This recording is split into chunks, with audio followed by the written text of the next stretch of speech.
She is running for, you'll have to remind me. Well, that's part of the job, is what this office is. Okay. State Executive Committee, and that's part of this job. Is what is that? A lot of people haven't even heard of this office. So I'm Julie Kwan. I live in Lewis Park. I'm chair of the Marshall County Republican Party, and I'm running for Republican State Executive Committee. And what that is that there's a 66-member committee that is the Tennessee Republican Party.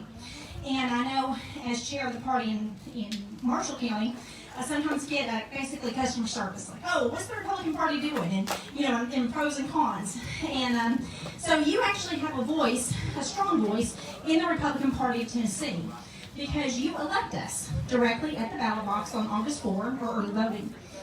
There's one committee man and one committee woman for every state Senate district. So I share Senator Hensley's new state Senate district, and that's Lewis County, Giles, Murray, Marshall, and a little bit of Williamson, the Spring Hill part.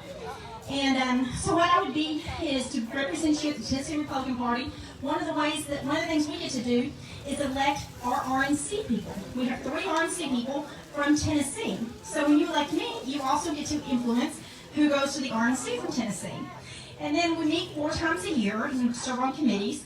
After those meetings, I come back to the community, post on Facebook and in the website, and tell you what happened up there, and tell you about upcoming votes, so I can represent. I don't want to just see you now and then see you in 4 years, and you wonder, well, what happened? That's the whole point, is that I want to connect with the community and represent y'all up there.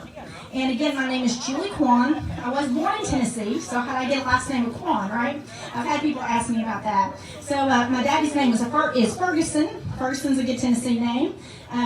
We were part of the first families in Tennessee, which is a historical designation. It's not as prestigious as the first families on the Mayflower, but it means we were early pioneers in Tennessee and in Kentucky on my mother's side.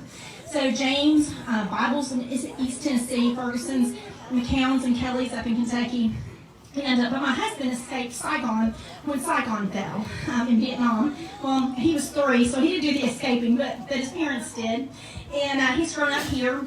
He had a chance to go to college in New York or North Carolina, and I was at Chapel Hill at the time. He said he chose North Carolina because he was hoping to meet a Southern girl, and he did.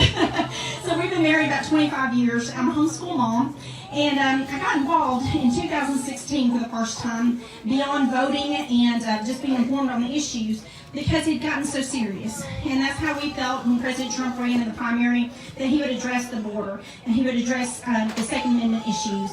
And my husband said, look, my family's been there and done that, and we could escape. We could come to the city on the Hill. But if we lose our Second Amendment here and we lose our freedoms here, where do we go? My family could come here. Where do we go from here? And I said, well, then go run for office. He said, I got to work. You go run. So I didn't run for office at that point, but I started volunteering. I volunteered for President Trump's primary campaign and so forth, and then just got involved in the Republican Party. I love building the party at the grassroots level, talking with people and getting them involved, because we really do have a lot of power and a lot of influence. And so that's what I like doing, and I've done that in my county as chair of the Republican Party in Marshall, and now I'd like to have a chance to do that, if you'll vote for me, in the State Senate District 28, which includes y'all. So thank you very much for having me today. All right, thank you. So who's next?